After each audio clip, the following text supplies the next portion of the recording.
In the simplest sense, international taxation law is concerned with transactions that cross over multiple jurisdictions. In particular, we're interested in income and, to a lesser extent, capital gains. International taxation law is not concerned with other types of excises, levies, or taxes, such as import duties, stamp duties, property tax, which we call rates, consumption tax like the GST, or excises on things like petrol, alcohol, tobacco. Thus, for the purposes of this subject, we will focus exclusively on income tax and, where it intersects, CGT. To do so, we need to spend some time examining the rules for residency and the source of income. While each country is different in how it goes about taxing those within its borders and elsewhere, by and large, the developed nations have developed a similar system to what Australia has, whereby residents are taxed on their worldwide income and non-residents are taxed only on income sourced within that jurisdiction. This system, while not universal, is used by most of our major trading partners. And as a result, the analysis of residence and source, particularly in regards to treaties between nations, is a really important part of international taxation law. One of the real challenges of international taxation law is the intersection of politics between nation states, in that when countries enter into arrangements with each other and form treaties, they are always trying to do so to better their own citizens. However, in some situations, stronger nations bully weak nations in a variety of ways. And it can be difficult to try and reconcile and resolve this. So when we say that the baseline for each jurisdiction is to try and receive the largest slice of the pie, nations do want to try and collect as much tax as they possibly can in order to fund their own projects and better the lives of their own citizens. But the key thing to note here is that there's no obligation placed upon other nation states to apply or even respect the tax laws of other jurisdictions. There are several cases listed here on the slide that go all the way back to Planchet and Fletcher. Basically, they go like this. Nation states are not, and conventionally never have, enforced the criminal law of other nations inside their own borders. That kind of makes sense. Other nations have different types of rules for criminalizing different types of activities. It's not in the interests of Australia, for example, to enforce the criminal law of nations that are quite different from Australia within these borders. However, with some aspects of the legal system, certain types of private arrangements might actually be enforced across jurisdictions. So, for example, when forming a contract, nothing that you would have learned in contract law would have talked about the location of formation. It's quite possible to form contracts in one jurisdiction and have them enforced in another, perhaps where the subject matter might lie. Now, the difficult challenge is the middle ground between these two things. If private arrangements can be enforced across boundaries, but criminal things certainly can't be, public law sort of sits in between these two extremes. And the starting point for this is that by and large, you don't enforce administrative law of other jurisdictions inside your own country. Lord Denning in the Attorney General of New Zealand in Audits expressed this clearly. Now, taxation is really an extension of public law, and that it's something that is done exclusively by nation states, really to try and maximize internal revenue in order to function themselves. And as such, the starting point is, without any form of treaty between nations, there's no obligation to collect revenue inside your borders and give it to other nations. And really that's the baseline or starting point for this analysis in international tax law.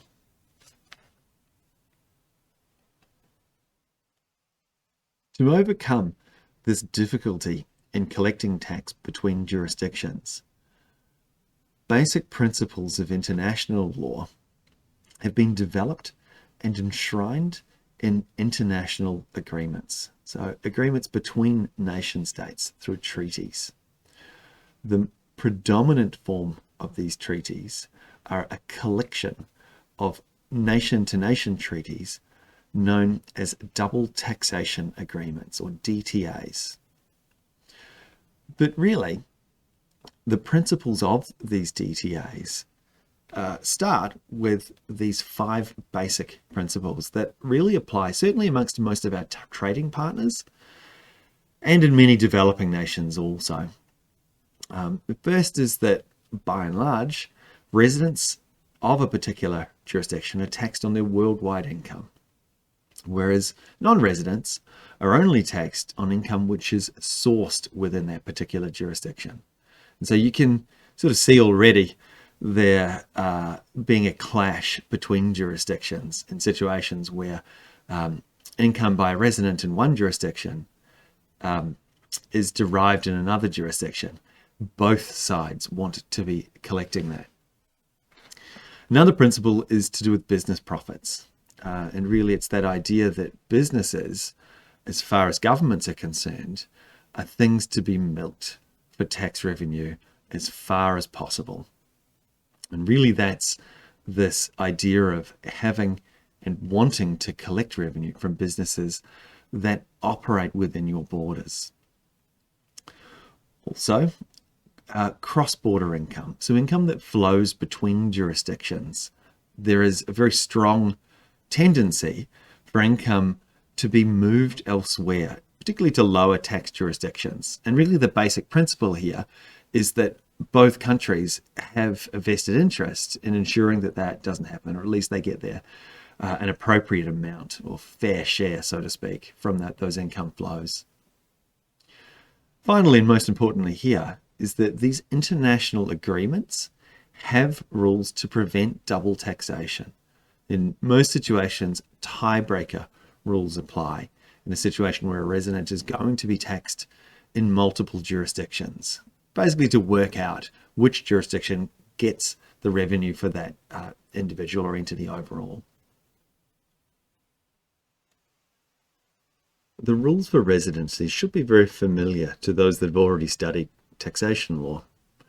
Australian residents are taxed on what's called their ordinary income, that is income under ordinary principles, aka the common law, plus statutory income. That's income that Parliament deems to be income, with the most important being capital gains. Now, non-residents, in other words, those people who aren't resident of Australia, are still taxed on ordinary income and statutory income, but only that which is sourced in Australia.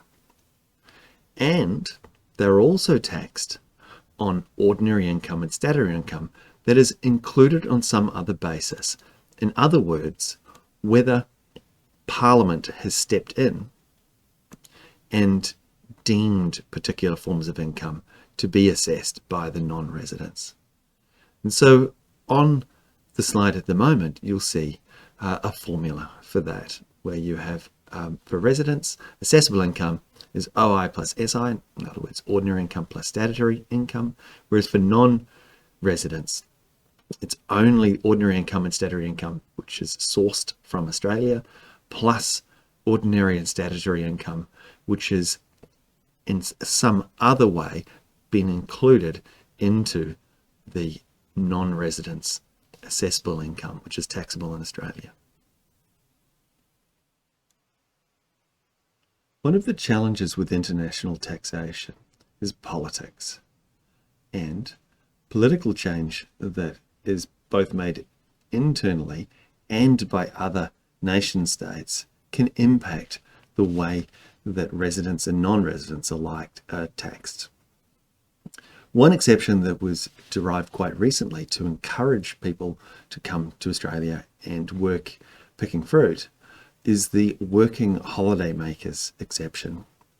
Basically, a person who's on a particular type of working holiday visa, subclass 417 and 462, will have a low marginal tax rate, basically a flat 15% for the first two tax brackets if they are on those visas and they are working in Australia during those relevant tax years. So the heart of international taxation law are what's known as double taxation agreements, or DTAs.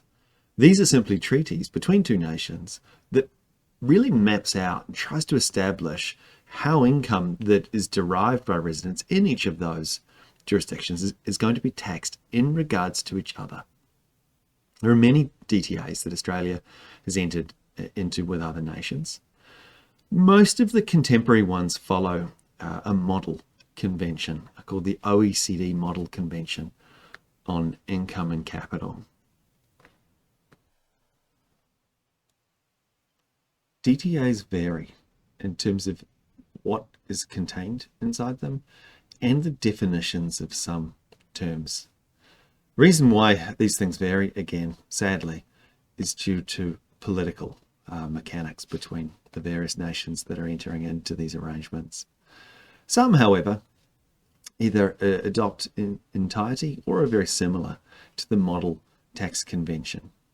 For the purposes of this subject, though, we're going to look at three: the Chinese Australian DTA, the German and Israeli DTAs.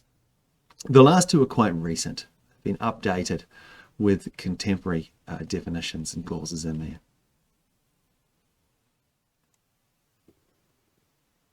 To kick things off and looking at residence, we're going to start with some revision. The definition of residence in Section 6 of the older Tax Act, that's the ITAA 36, is a definition that you already ought to have been exposed to if you've studied taxation law inside Australia. And this definition is similar to definitions that are used in domestic law all around the world, certainly with most of our OECD trading partners. And it goes like this. There are two, broad categories of potential tax residents. And the analysis that's used is different for each. So if it's a natural person or an entity which is deemed to be a person that is not a company, we'll use the subsection A first. And those that did study earlier taxation course will recall that there are 4 different ways that a person can be deemed to be resident. I've actually removed one deliberately from this slide. We're not that interested with the what would they call the superannuation test. It's a very narrow particular case. I think here it's much more useful to analyze the 3 key components, which is the where it says resides in Australia, which is the ordinary or common law definition of resident. Then you have the domicile test. In other words, if a person is domiciled in Australia, unless their permanent place of abode is outside Australia, they will be deemed to be resident. And the 183-day rule test. That is, if you are in Australia collectively for 183 days or more in a tax year, you are deemed to be Australian resident, unless you can demonstrate that both your usual place of abode is outside Australia and you don't intend to take up residence in Australia. Those are the 3 limbs of the test for residency for a natural person. The second mechanism for residency involves companies. And so the starting point is, if the company is incorporated in Australia, it's automatically a resident. So if you have a corporate entity in Australia, you're registered with ASIC, you're automatically going to be an Australian tax resident. Okay. However, assuming that you're not registered in Australia, if it's a foreign registered company, can still be deemed to be tax resident if, firstly, it carries on a business in Australia. That's a requirement, and either has its central management and control in Australia, or its voting power controlled by shareholders who are residents of Australia. So that if either of those two things are satisfied, as well as the carrying on a business in Australia, then a foreign registered company will be deemed to be resident in Australia. Now, the test for residency is essentially a test in statutory interpretation. And as we're aware, when we're looking at particular words that are in a section in a piece of legislation, often there's been some judicial discussion about what those words mean. And so starting with the ordinary meaning of the word resides, it's a common law test. That's really going and looking at cases, and judges have said that, look, that word means what you or I thinks it means. What does the word reside mean? It means a place where a person lives. You may also recall from your earlier stat interpretation subjects that such words can be confirmed by looking at dictionaries.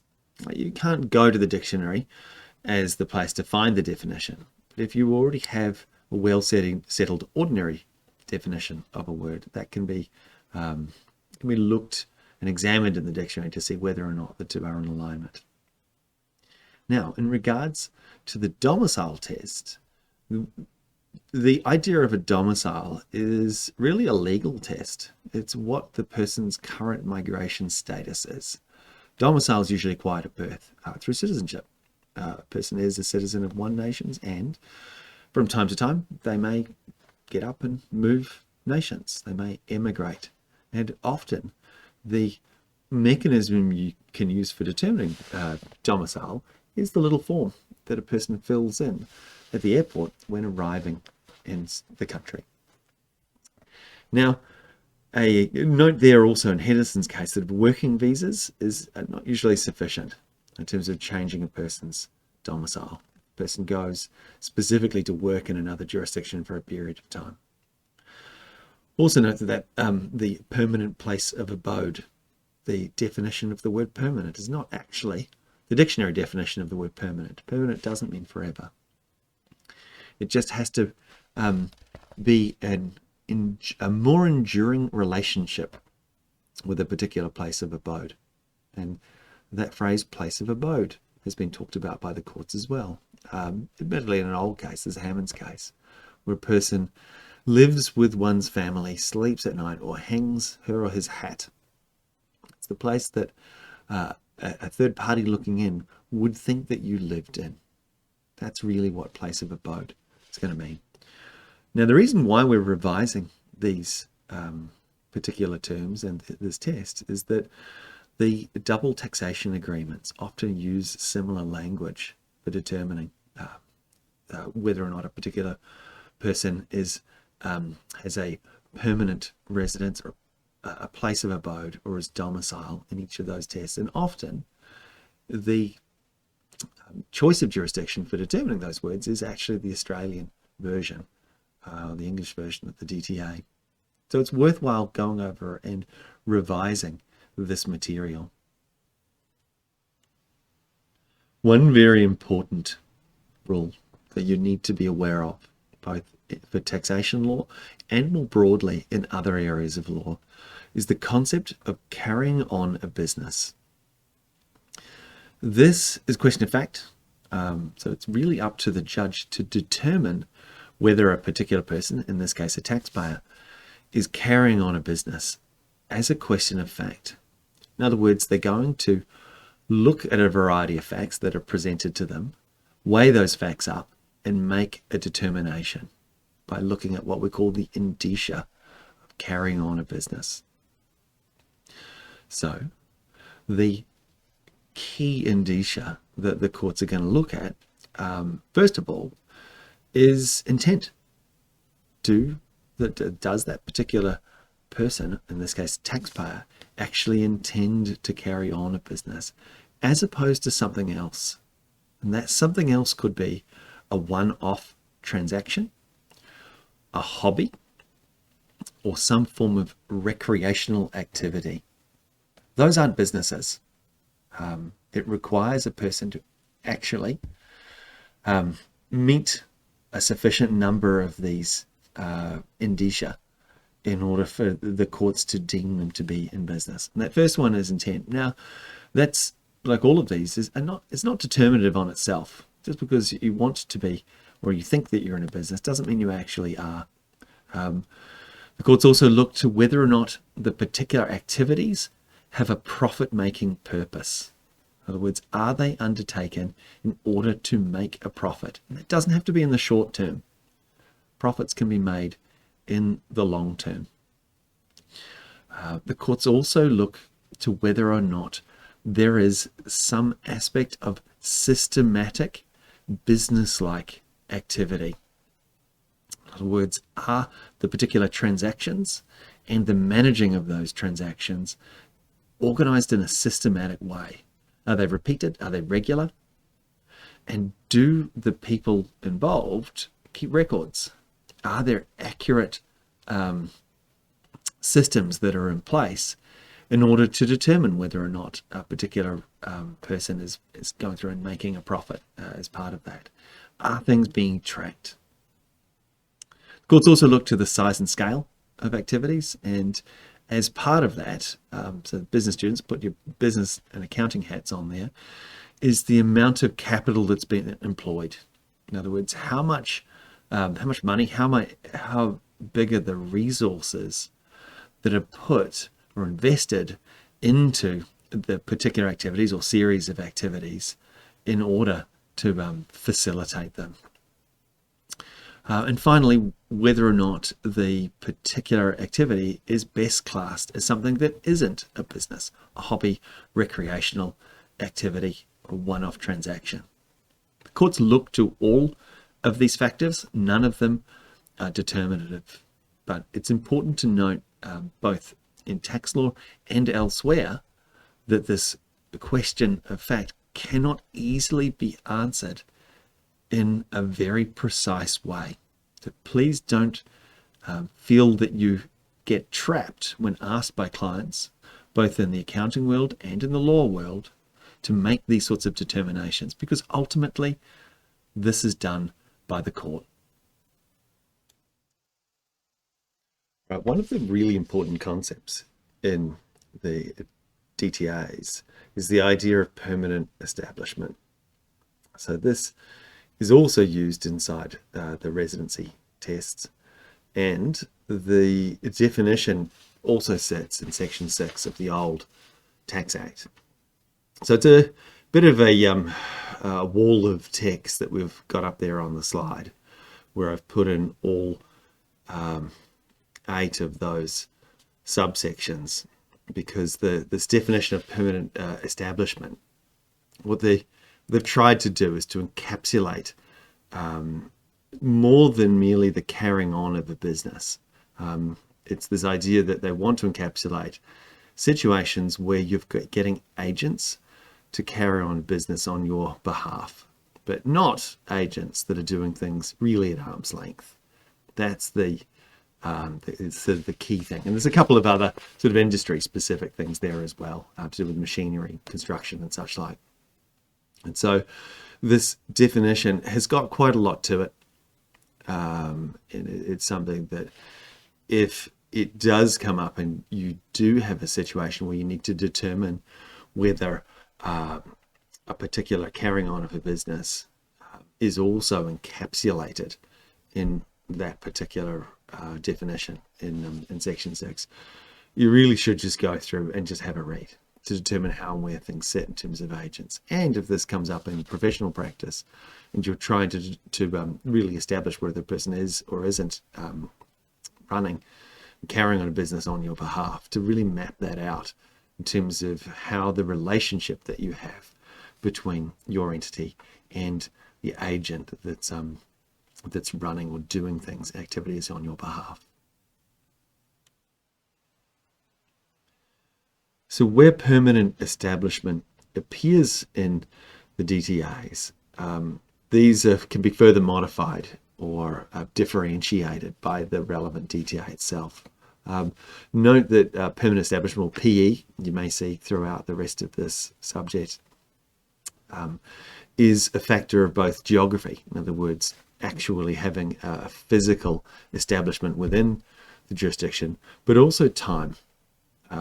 And the ATO itself, in terms of in tax ruling 2002/5, made the note that while permanent is not the same as forever, and that mirrors some of the residency tests that we've seen earlier in the general law, usually, and this is phrased in the negative, a period of less than 6 months will not be sufficient to be considered a permanent establishment within the meaning of the relevant DTAs.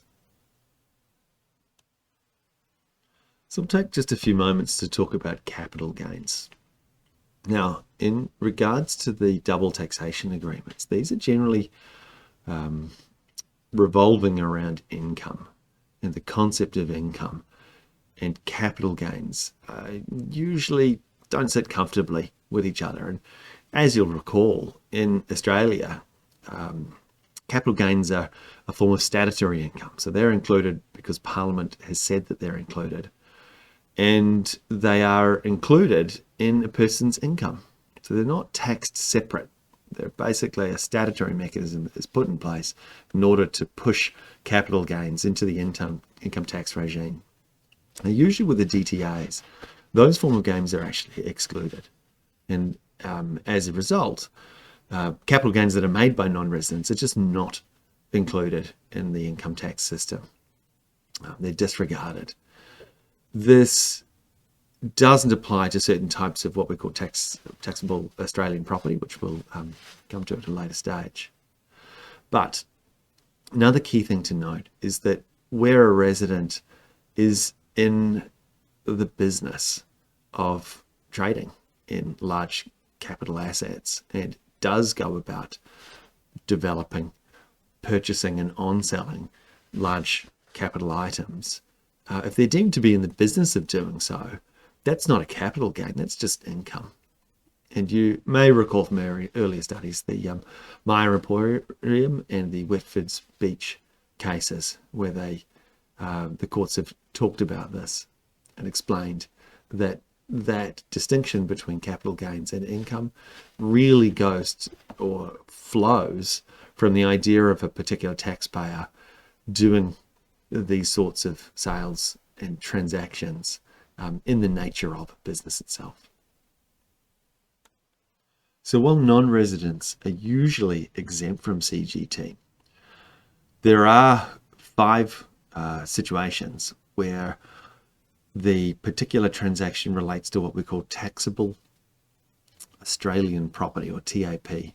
And there are 5 categories of this. And if one of these is satisfied, then the particular property that is disposed of, or a CGT event arises for a non-resident, will in fact be taxed. And so those 5 classes are where the particular property is real property, so taxable Australian real property, where there is an indirect Australian real property interest, where the particular assets that were subject to CGT related through the carrying on of business through a permanent establishment, or where there are some options or rights to acquire those sorts of assets. Or the situation can happen, and this is a specific CGT event, where assets that are owned by a resident at the point in time when they become a non-resident. That's the I1 CGT event type.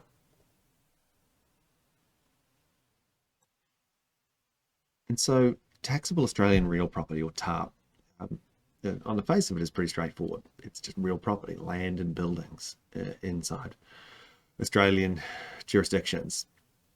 A couple of gotchas and things that you might need to know. First of all, it includes leases and other similar lesser grants in land.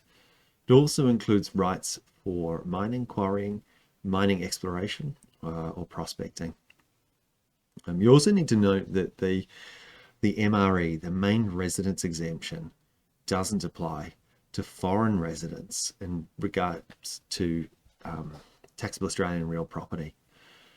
Now, this is a recent change to the CGT regime, and there is an exception to this exception, which is that you can apply to the Commissioner of Taxation if you've had a life event. And as you can imagine, these usually involve significant things, separation and family members dying and such like.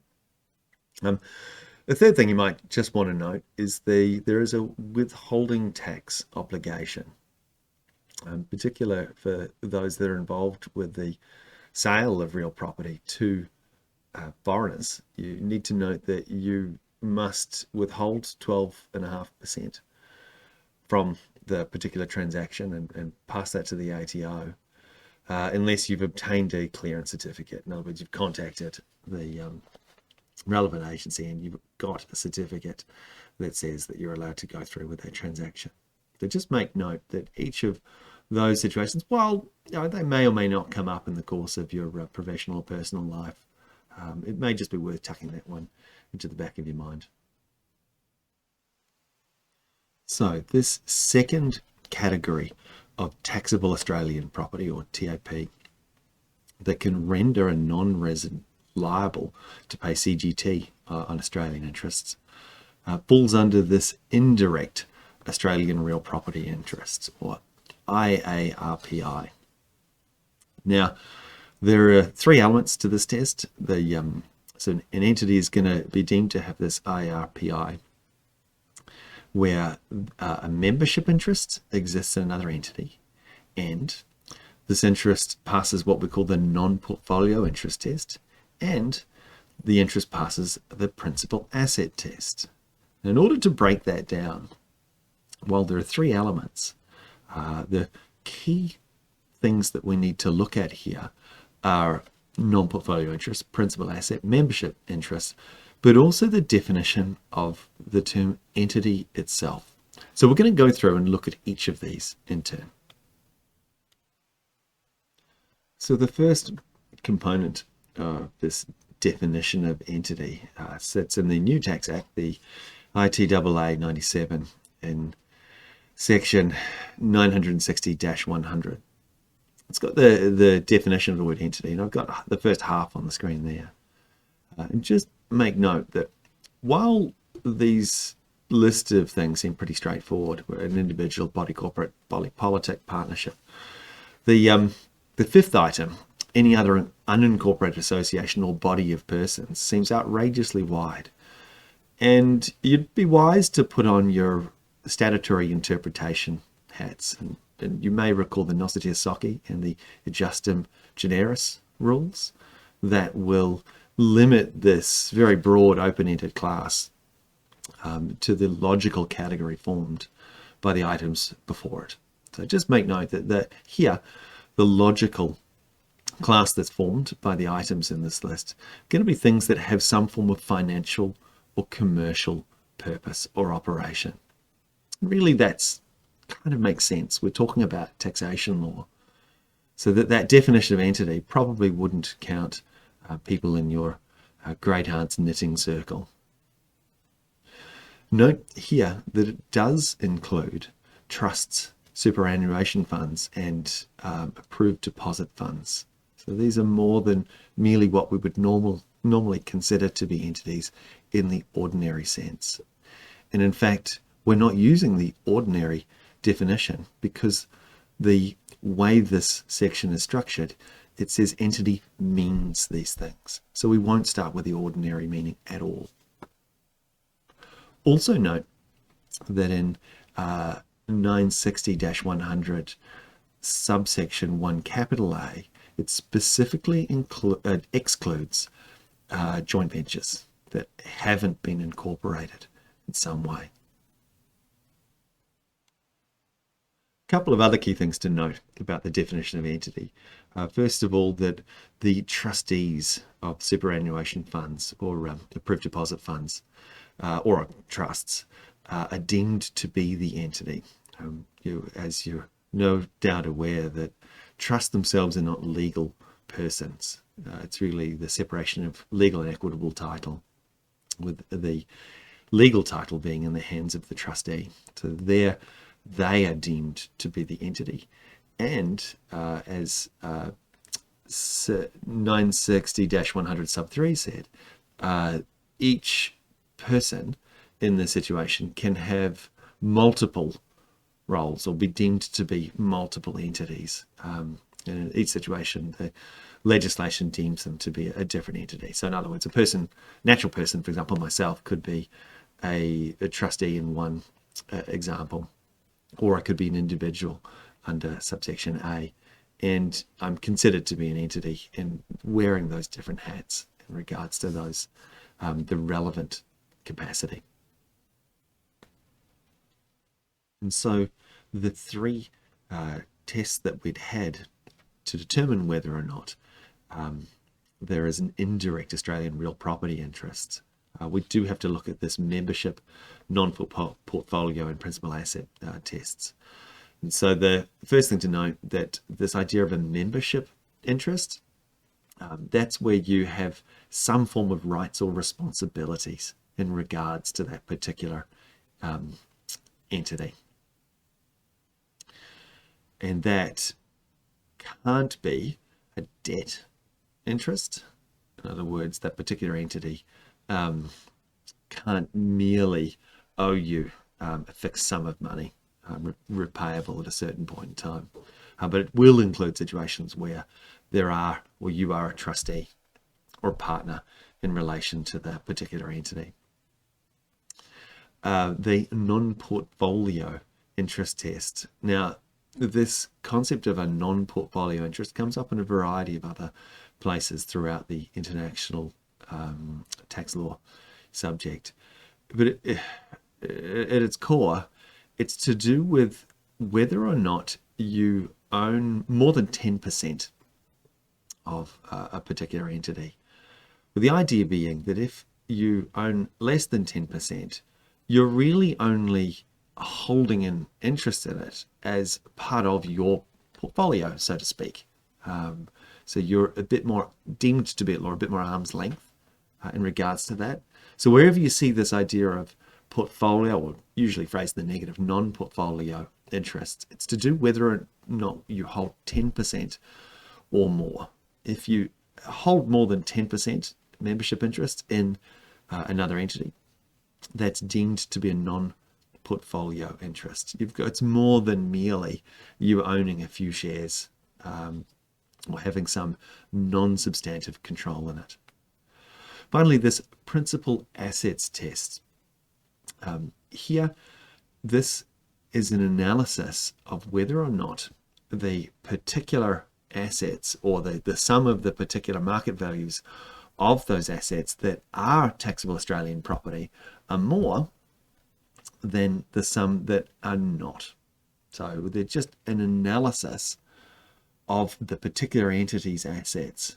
So it's really simply a 50% or more, so that they will determine whether or not this particular asset that's being examined, to determine whether or not it's a relevant fraction of what that particular entity actually has. And again, it's a market analysis test. So you will take the particular assets and they're deemed to be valued at whatever the relevant market rate is. There are some complications where you have an Australian resident who ceases to be an Australian resident in regards to capital gains tax. So basically, CGT event I1 applies at that particular moment in time. And there's a couple of important things to note. First thing to note is that you have to do a calculation at the moment that you depart to determine what your gain and loss would be.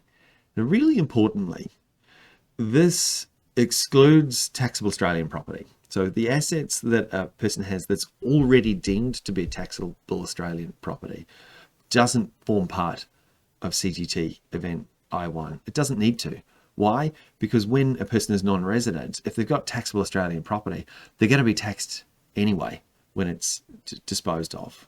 So this only applies to assets that an Australian resident taxpayer has that are not considered to be taxable Australian property at the point in time where they make the departure.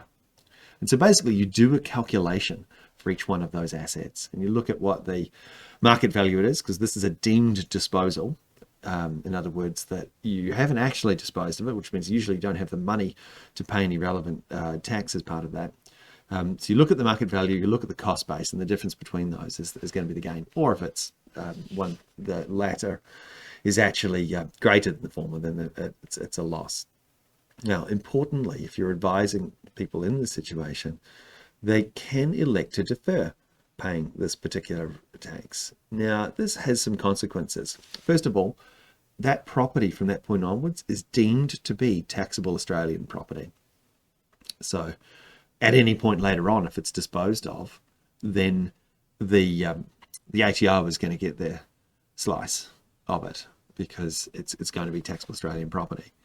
Also note that if you're a non-resident and you're disposing of taxable Australian property, you don't get the 50% CGT discount that individuals are entitled to. After some recent changes by the federal government, you're also unlikely to get the main residence exemption. That's no longer available for foreign residents also. Now, a couple of things to note to do with the real gotchas here, that while you can defer paying the CGT, you just elect to not pay it when you cease to be a resident.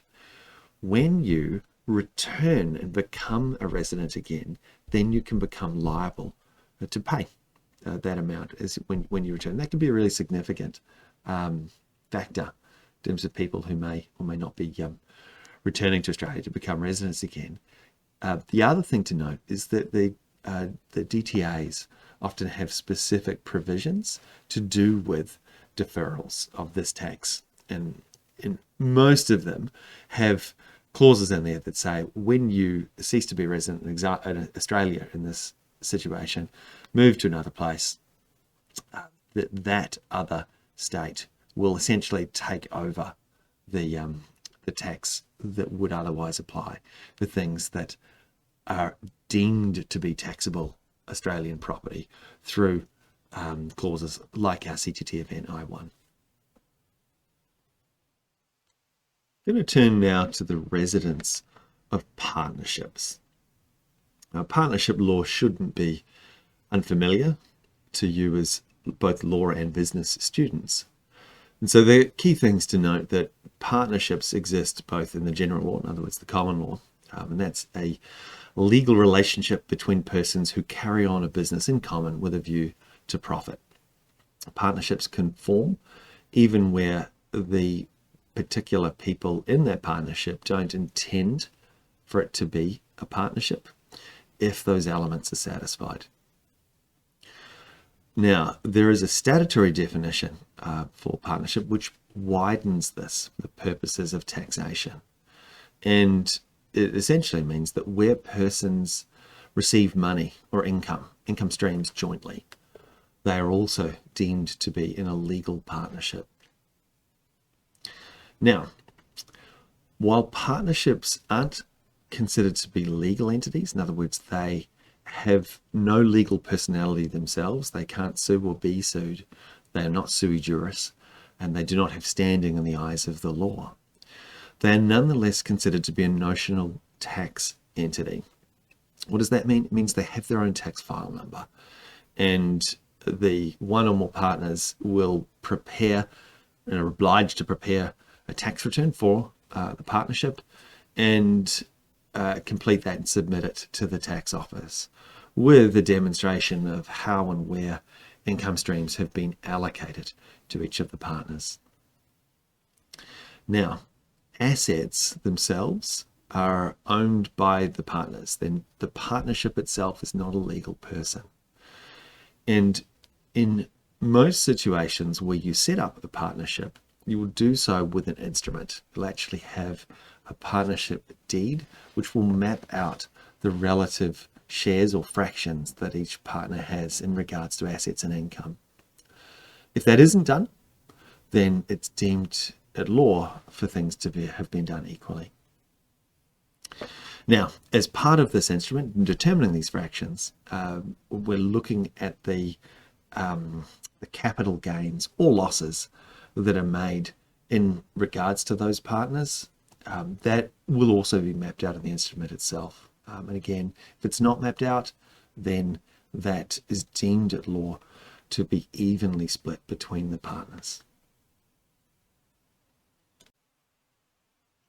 Now, where you have a partner who is resident in Australia, it's quite straightforward in that their assessable income is going to include their share of all of the partnership income on a worldwide basis.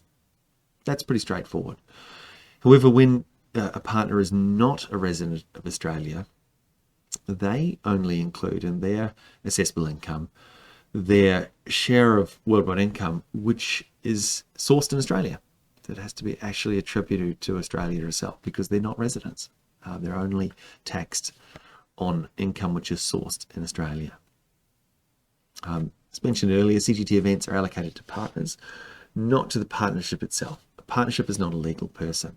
However, an incorporated legal partnership, they're considered to be much more similar to companies.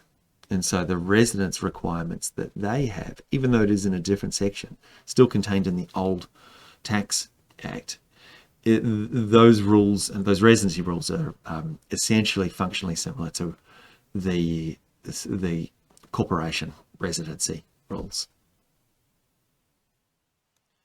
A trust is not a legal person. A trust is merely the separation of the benefits and burdens of owning property. That is, the legal title to property, all of the duties and responsibilities of ownership is given to one person, the trustee, and all of the benefits of that property, for example, income streams or the ability to accrue royalties or to obtain rent or to live in and use that particular property, the benefits are exclusively enjoyed by the beneficiaries. And so that concept can take a few goes to sort of understand how and where that sits. The lawyers and law students amongst us will spend significant amounts of time learning the ins and outs of trust. However, my experience formerly as a business student many years ago, this perhaps is not explained to us in a great deal of depth. So much like partnerships, trusts are not legal entities themselves. They are not sued. They cannot sue in their own name. The trustee is the relevant person who sues on behalf of the trust. And appreciate that a trust is really a collection of property. From a compliance perspective, though, a trust have to have a TFN and they must lodge a tax return. So much like a partnership, the trustee is responsible for lodging a particular tax return, and at the end of each tax return, tax period, the trustee then allocates income, which can be in a fixed trust as predetermined by the instrument. If it's in a discretionary trust, the trustee will determine how and where income is allocated for a particular year. And in some situations, the trustee will choose to not allocate income to beneficiaries, in which case they're taxed at the top marginal rate. Trustees in most legal documents of ownership are referred to as the trustee for the name of the trust. So, for example, if you had a discretionary family trust, the name of the trustee would appear on the title search if you were to look for to do a search of real property. And the name of the trustee will not usually just be that person's name. Usually it demonstrates that they are actually holding that property as trustee. Also note that it's quite common for trusts that are formed for compliance reasons, particularly when dealing with ADIs, with large banks. They will insist when a new trust is established, which is often done with a mere $10 note and a trust deed, that this is assessed by the OSR, the Office of State Revenue, certainly here in Queensland. They will place a stamp on the front to demonstrate that stamp duty has been paid, even if it's a nominal or a notional amount, usually of zero, for an amount of a $10 trust which is established.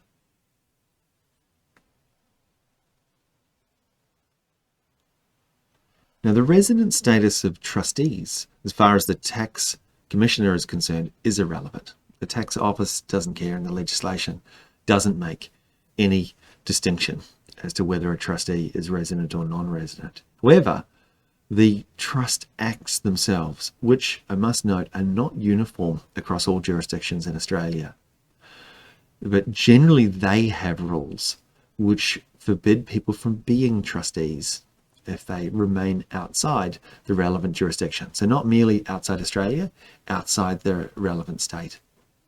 So in the case of Queensland, that's in sections 12 sub 1 sub b and 56.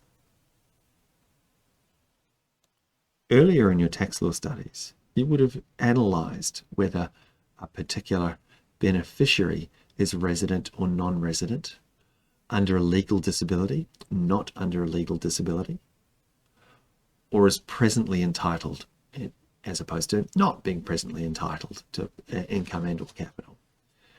There's one additional dimension that we have to add an extra layer of complexity in regards to international taxation matters, and that is the resident status of the trust estate itself. In other words, where the property resides.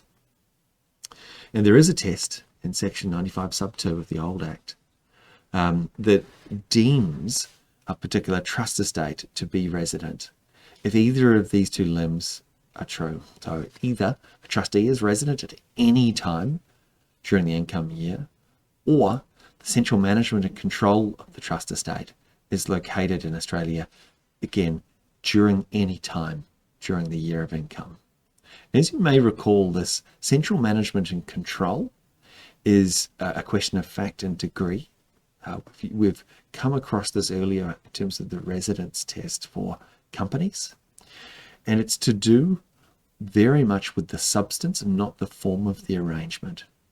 So if there is a situation where you have a person who's in Australia and a nominal trustee who's not a resident of Australia, but functionally does everything that the person in Australia demands of them, then that's going to deem central management and control to be resident of Australia under this test. Thankfully, when we're looking at trusts and looking at the resident status of the estate, it actually doesn't impact the first two categories, which is where you have a resident presently entitled beneficiary who's not under a legal disability.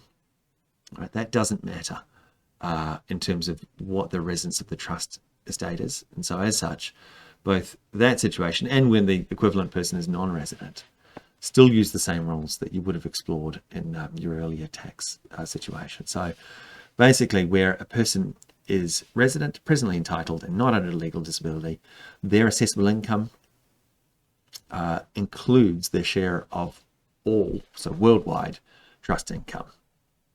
That kind of makes sense.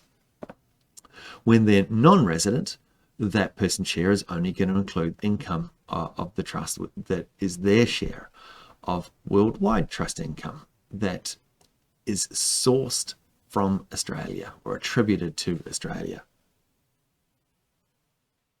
So in situations where we've got a resident or non-resident presently entitled beneficiary who's under a legal disability, the rules are different depending on whether or not the trust estate itself is resident.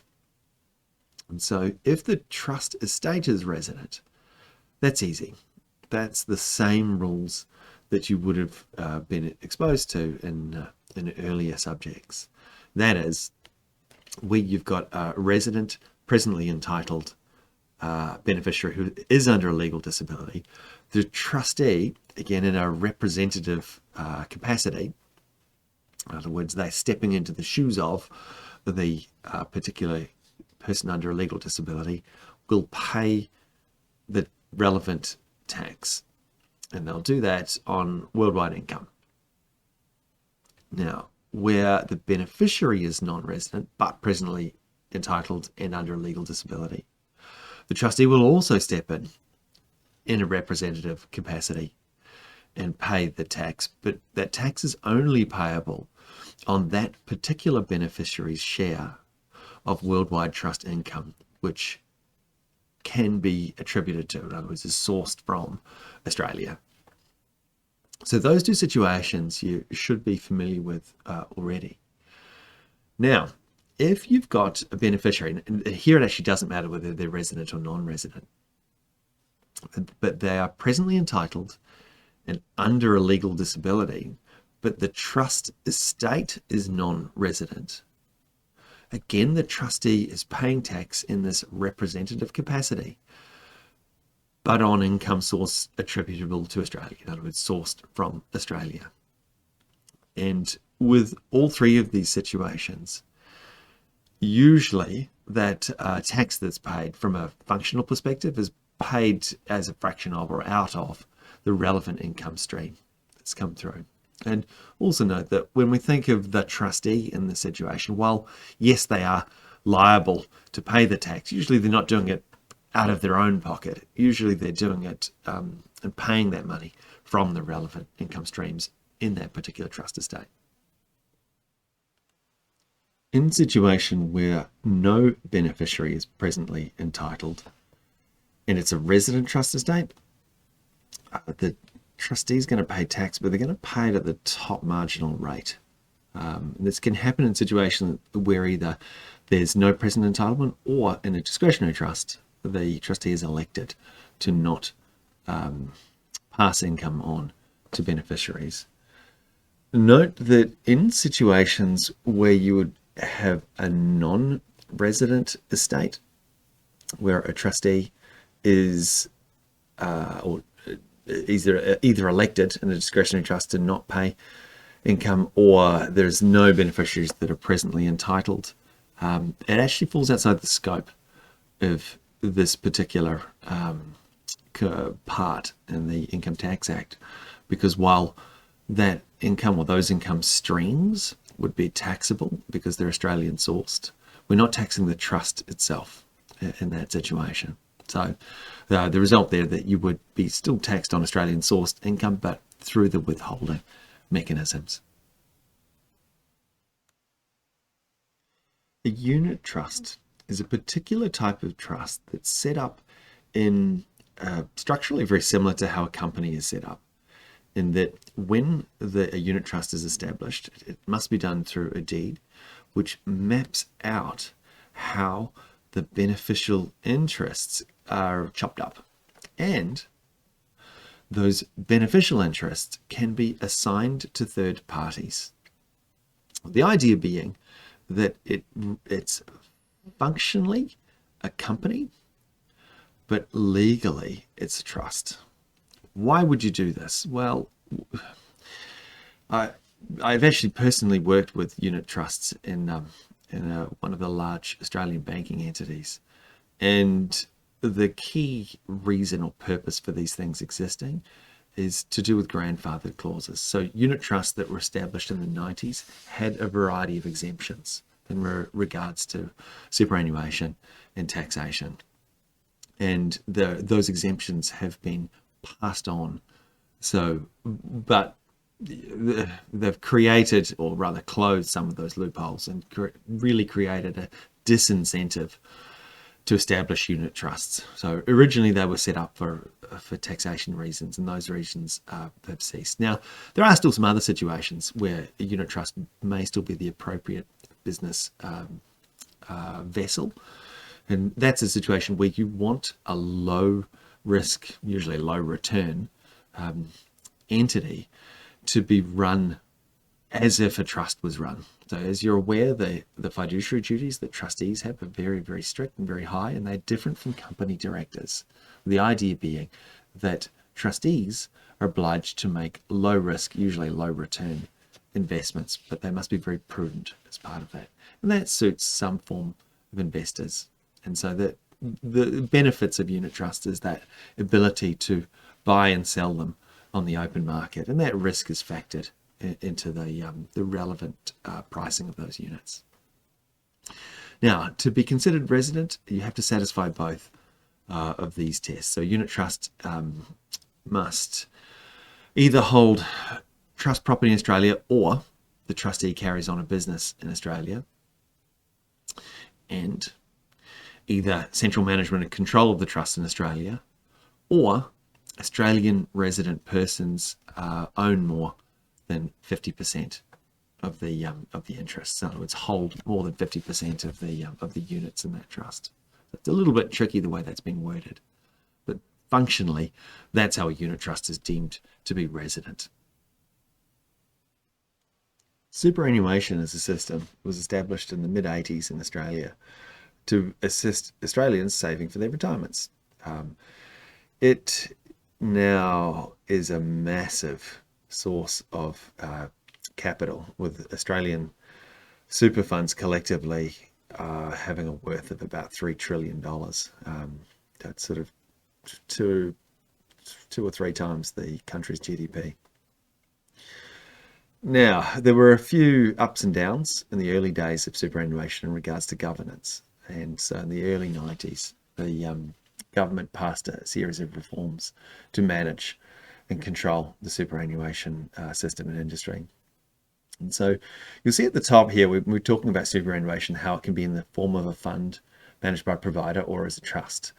Now, you will be aware from earlier legal subjects that you've done that trustees have very onerous fiduciary duties, and they are obliged to take only very prudent risks in order to maintain the trust property itself. And that's quite different and separate from company directors, who have to take ordinary business risks as part of their being entrepreneurial. Now, superannuation can also be, while it can be organized in the form of a trust where you have trustees, can also be structured in such a way where you can have a provider. And these can be professional companies that go about managing super funds. And the regulatory mechanism for those is mapped out under the Supervision Act. So both superannuation funds as well as trusts that are set up to hold superannuation assets have similar governance structures and have to be set up in certain ways. Now, for our purposes, we're looking at the residents of superannuation funds, and I'll use the term fund interchangeably, meaning both managed funds and trusts. Now, the first thing we need to look at to establish whether or not they're residents is determine whether or not they're an Australian superannuation fund. And so they look at the time of establishment and determine if, first of all, whether it's been established in Australia, or if any asset at that time of establishment is in Australia. And so one of those things has to be true. And at the time of establishment, central management and control has to ordinarily be in Australia. And at that time, either the fund starts off with no members, which can happen when a fund is created and the members come later, or active members who are Australian residents have to hold at least 50% of the fund's assets, or the sum of the amounts that would have been payable in respect of those members if they ceased to be members, in other words, they left the particular fund. So that's the requirements for a fund to be deemed an Australian superannuation fund. So to flip this around, where you've got a superannuation fund that isn't an Australian superannuation fund, that's a foreign superannuation fund.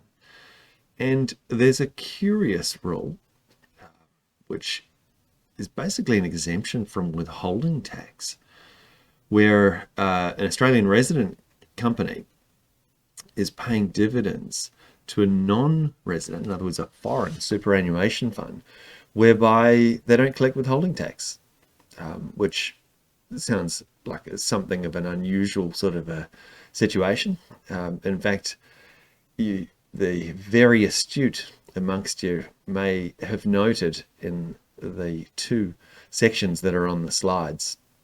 The second one is to do with withholding tax. That's in the old Act, the ITAA 36, section 128, capital B, sub 3, sub JB. But you might notice that that other section in the new Act is in Division 118. That's to do with capital gains. Why is this interacting with withholding tax? Because the definition of foreign superannuation fund is included there, and the old Act is referring to the definition in that part. Why that is, I have no idea. Like many things in the old Act, really needs a bit of a cleanup. Now, what had happened though, and this has been relatively recently fixed, is that foreign, so in other words, non-resident superannuation funds were exploiting this particular, essentially, loophole. So now they've established a portfolio test as part of that, so that you can't have a non-resident superannuation fund that owns more than 10%, because really, if they're going to own more than 10%, there's going to be some control aspects as part of that, and they're just playing the game and manipulating the system. So that in order to obtain that exemption from withholding tax, they have to own or hold less than 10% of ownership of the relevant company.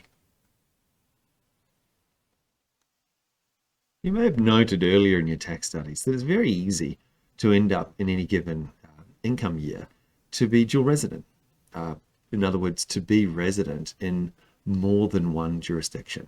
And that kind of makes sense. I mean, if we think about the rules for non-companies, it's quite straightforward to be domiciled in one country and yet spend more than 183 days in another. Similarly with corporations, a company that has and runs a business, carries on a business in another country, but is incorporated here, central management and control could be elsewhere. So they're going to be deemed to be resident in both. So what happens then? Well, the double taxation agreements have tiebreaker provisions in them. In other words, in a situation where a person is a dual resident, the DTA maps out which one wins. And most of the Australian ones, they examine for an individual which one they have the permanent home, and if that doesn't work, it's the country that they have the closest personal and economic relations in. For companies, it's actually the effective management and control, so that will actually trump the place of incorporation in those situations.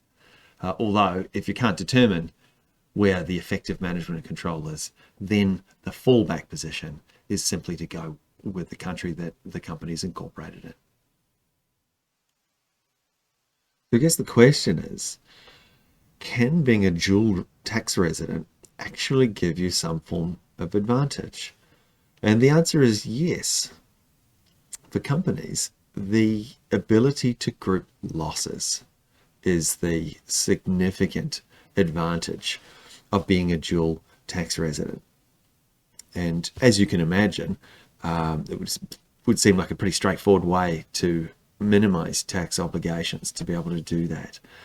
And so the starting point is that where you've got a dual resident company with a legitimate business in Australia, they can group losses. The starting point is you can do that. However, a dual resident investment company cannot. Come to that definition shortly. In addition to that, what's known as a prescribed dual resident cannot group losses, benefit from dividend rebates in the same company group, form part of a consolidated group, or obtain capital gains tax rollovers. So what is a dual resident investment company? Well, first thing, it's a company, and they expressly rule out companies that are trustees. And it's a resident in the two countries, Australia and another country, through the residence tests in both countries. And any time during the year that the company was in existence, so if it comes into existence at a point in time, the early bit won't count, it was either not carrying on a business with a reasonable view to profit, or a substantial purpose of the company was to acquire and hold shares. In other words, act as an investment vessel. So there are two situations in which a company can be deemed a prescribed dual resident.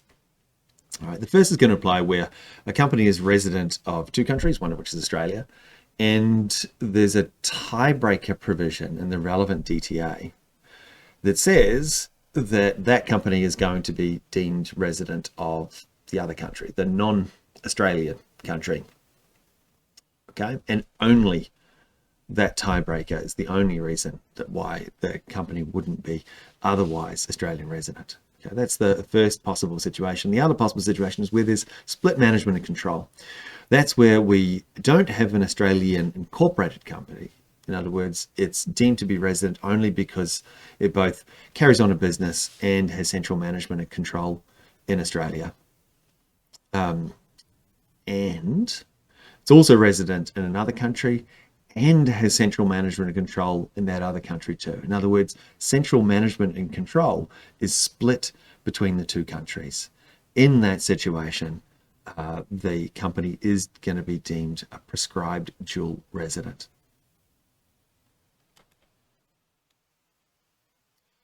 Now we're going to be looking at source. Now, the source of income is relatively simple in relation to residence anyway. Why? Because there's not as much law relevant to determining source, because source is a question of fact. The courts and the commissioner will look at the underlying substance of the particular transactions and determine whether or not that the economic activity that existed gave rise to the income.